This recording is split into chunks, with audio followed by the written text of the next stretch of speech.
Okay, let me talk about the bearing. The bearing for the dry screw vacuum pump and how to select the bearing for the vacuum pumps. There are four crucial factors we should concern, and the first point is the material. Because the dry screw vacuum pump is working under the conditions of the circumstance, might have the water vapor or some chemical gas, which causes the bearing might be rust. So the material of the bearing should have the capability of the corrosion resistance, and the material should choose the stainless steel material.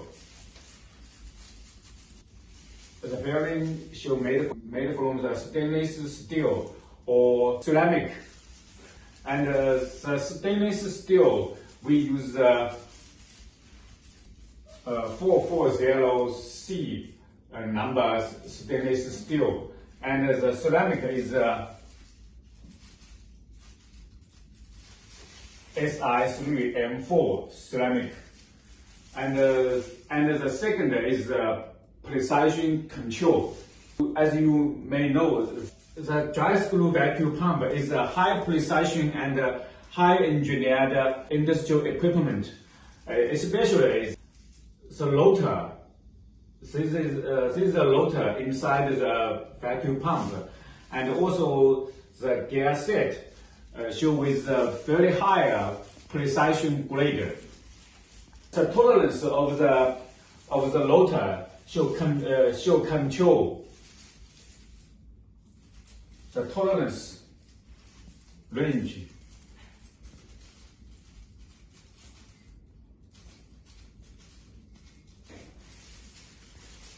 is 0.1 millimeter. That is mean 100 micrometer of the load. And so the part of the gear set and the bearing, the precision grade should be very high. The gear set should control the precision within the range of the gear sets. The tolerance range of gear set should control within 0.01 millimeter. That is means 10 micrometer. And the bearing, the precision control within the tolerance range. The tolerance range of bearing control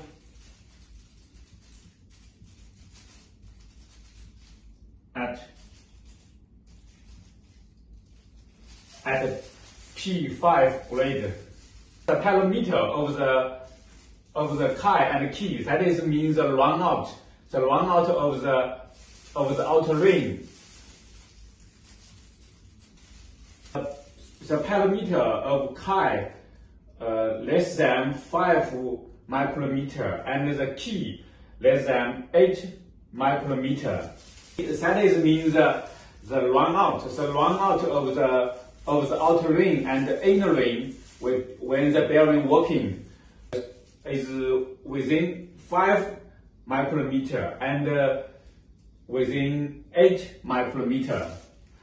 So the gear sets and the bearing controlled within the tolerance range, and then the rotor will be work precisely.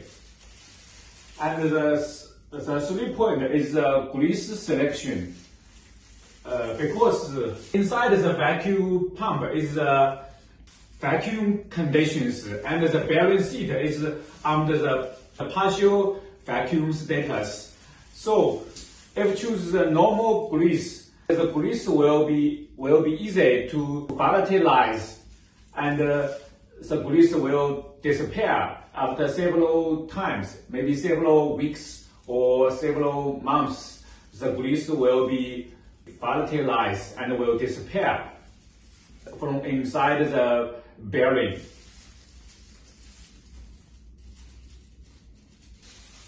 Normal grease will be volatilized and disappear from inside the bearing. So the grease should be used low outgassing grease and super anti-oxidation grease. Proper grease is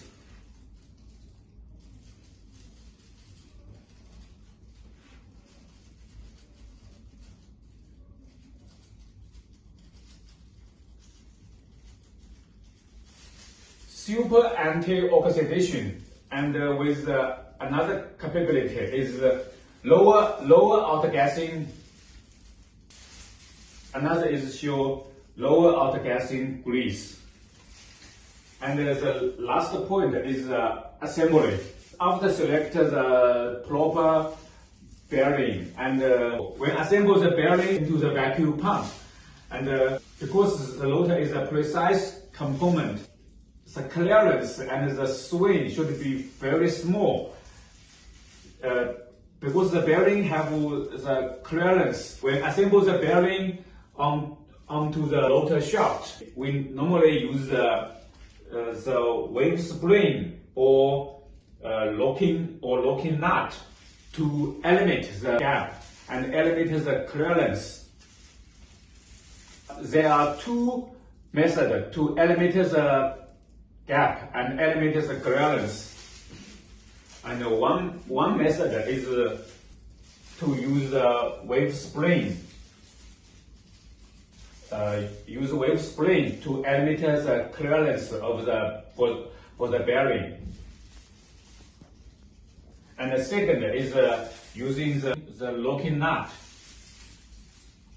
The final clearance control to C1 or C2. It is a small clearance, and then with this clearance grade, and then the rotor can work smoothly and precisely.